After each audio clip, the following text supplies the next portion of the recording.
I'm Dr. Aaron Shield. I'm an assistant professor in the speech pathology and audiology department at Miami University.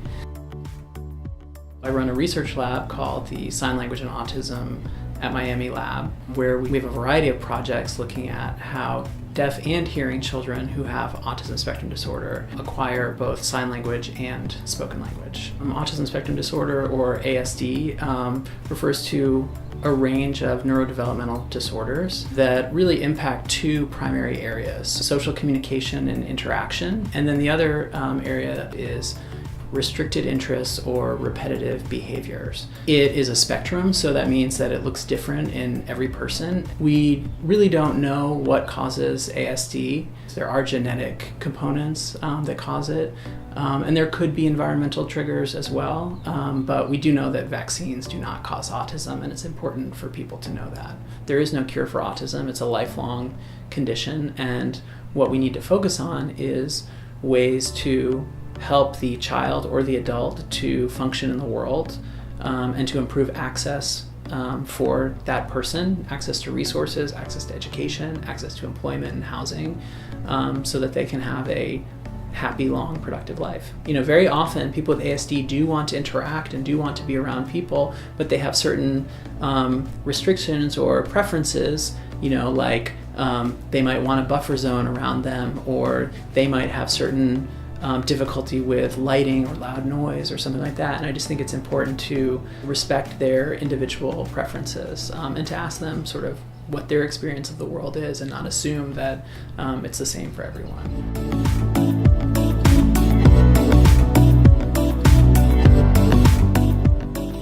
My name is Nathaniel Coffin.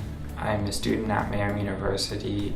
My two majors are mathematics and statistics, I received an email with a job offer for work in the lab, and the description seemed like a description of me, and I thought I might be the only student at Miami that would qualify.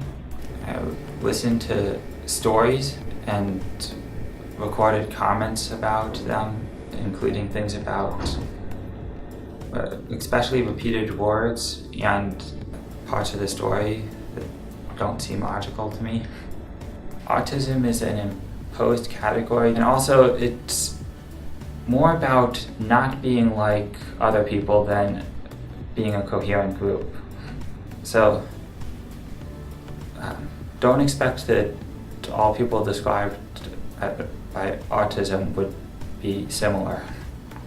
We've really changed the way that we think about ASD. We've gone from really seeing ASD as this pathological condition that is compared to the normal and typical way of being human, to actually something that, while challenging and something that can pose difficulties, is another way of being human. My name is Annalise Jacobson. I am one of the social sciences librarians.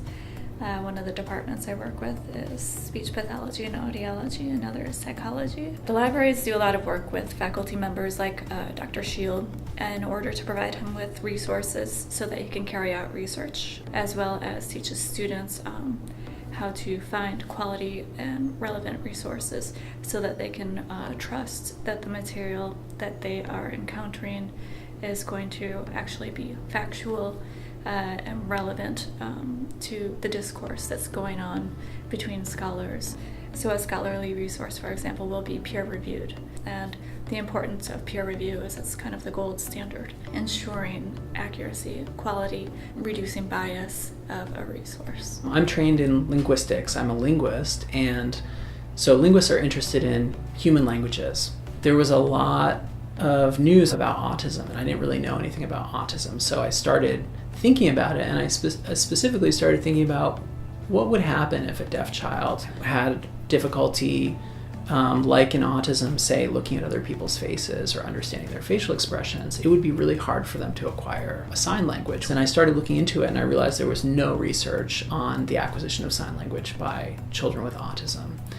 And I started to find that the way that they were signing was a little bit different from the way that typical deaf children acquire sign language. So in my dissertation, I showed that kids with autism would sometimes reverse the direction of their hands while they were signing. And that was really unusual. So it shows us that kids with ASD might be imitating in a different way. And what the kids with ASD have taught me is that there's more than one way to do it. So again, rather than pathologizing them and saying these are errors, these are mistakes, it's led me to actually think more broadly about what the various ways of learning are. On a more practical level, I hope that my research can help to inform better interventions, better practices for teaching these kids, and that eventually we will be better able to serve families of deaf children with autism.